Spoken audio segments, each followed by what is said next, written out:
안녕하세요. 오늘은 부활 8일 축제 월요일입니다. 마태복음 28장 8절에서 15절이죠. 오늘은 예수님께서 부활하신 다음에 첫 번째로 발현한 이야기입니다. 오늘 복음 8절에서요.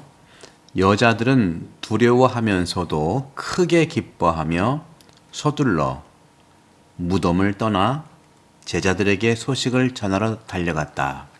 이 복음은 지난 부활 성야 밤미사 복음하고 동일한데요.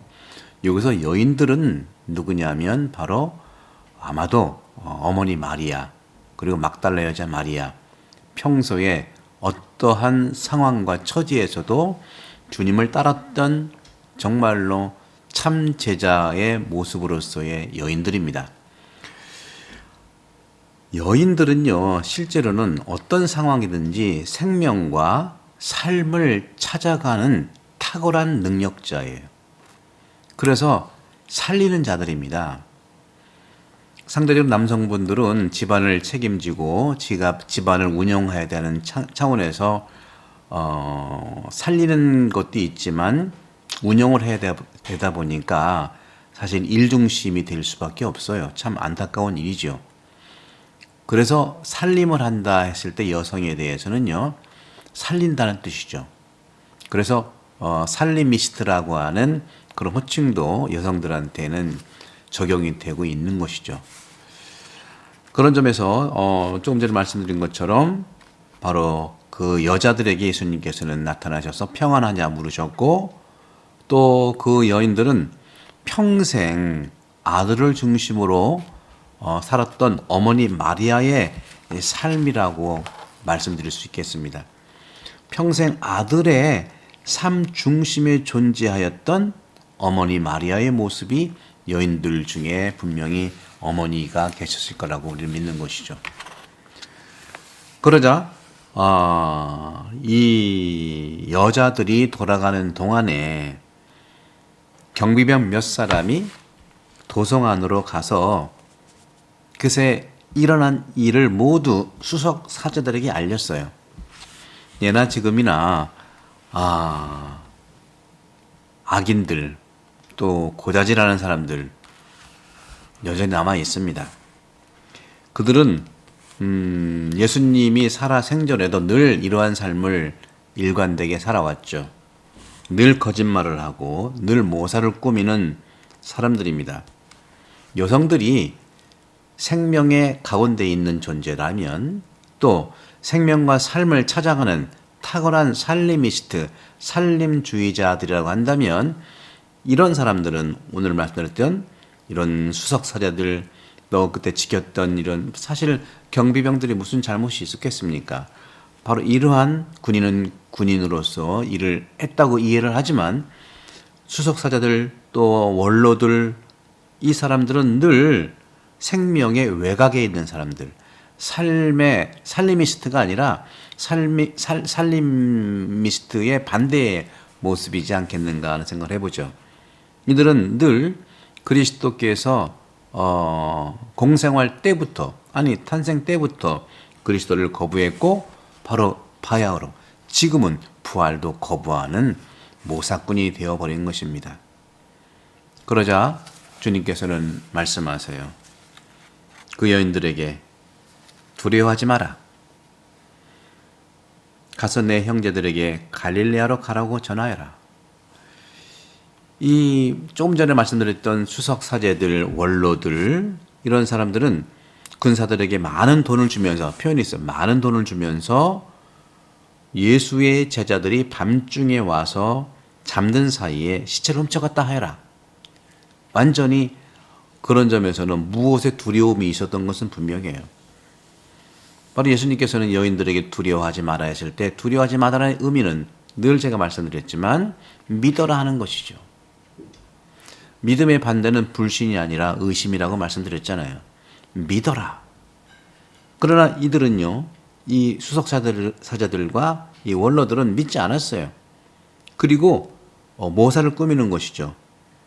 총독의 귀에 들어가더라도 내가 해결해 줄 테니까 걱정하지 말고 시키는 대로 해라 하는 거죠. 경비병들은 돈을 받고서 시키는 대로 했습니다. 이 말이 오늘날까지도 유대인들 사이에 퍼져 있다고 오늘 기록하고 있지 않습니까? 사랑하는 형제자매 여러분, 부활은요, 의심을 넘어서 또 두려움을 넘어서 용기와 믿음으로 가는 하느님 나라의 완성입니다. 예수님께서 세상에 오시자마자 천국을 선포하셨고 또 신국을 선포하셨고 모든 가르침과 또 구마와 병자 치유와 돌봄을 받을 사람들 또 환자들 그리고 많은 백성들과 함께한 식사 이런 모든 것들이 신국 하느님 나라의 증거가 되는 증인들을 선포했다면 이 부활이라고 하는 것은 이 여인들에게 나타나서 첫 번째 반응에서 여인들에게 참 제자의 모습으로 형제들에게 즉 제자들한테 가서 선포하라고 하는 부활 선포죠. 부활 선포는요 근본적으로 신국과 천국의 완성의 나라입니다. 사랑하는 형제자매 여러분, 부활은요 두려워하지 않고 믿음을 통해서 어떠한 난관을 이겨낼 수 있는 은총 중의 축복입니다. 보십시오. 사도들이 어떻게 변해가는지 여인들은 있는 그대로 예수님께서 힘들 때나 고통을 받을 때나 돌아가셨을 때나 늘 함께해서 생명의 중심, 삶의 중심에 있었지만 이 예수님을 중심으로 모였던 제자들은 두려워서 떠났지 않습니까? 좋습니다. 바로 죄인이 아닌 분이 의로움으로 우리가 죄인인 우리를 의로움으로 구원하셨잖아요. 이것이 교환의 신비예요. 죄인인 우리를 죄인이 아닌 구세주께서 당신의 죽음을 통해서 우리 죄인을 의롭게 했다는 거죠. 이게 교환의 신비인데 교환의 신비의 핵심은 자비의 사랑이라는 것이죠. 자비.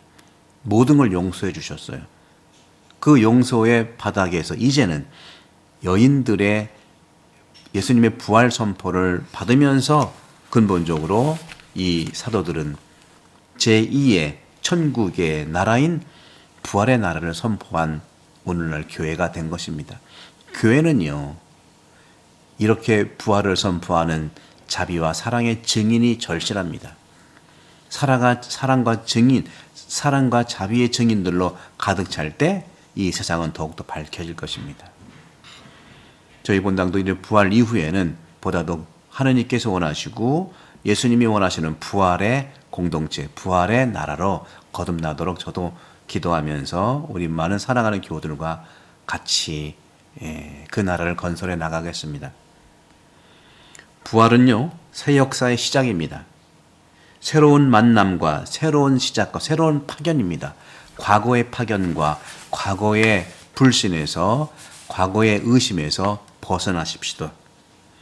그렇게 본다면 바로 우리도 우리 각자 안에 하느님의 부활의 새로운 징표, 그분과 함께하면 두려움이 없는 부활의 나라가 건설될 것입니다.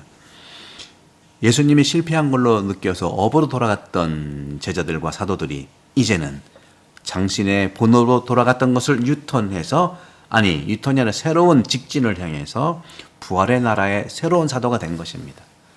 사랑하는 형제자매 여러분, 특히 대한본당의 모든 우리 형제자매 여러분, 부활의 이러한 용기를 가지고 우리도 직진하는 부활의 나라 건설에 서로 협력하고 사랑합시다. 성부와 성자와 성령께서 여러분 오늘 강복합니다. 감사합니다. 부활 축하드려요.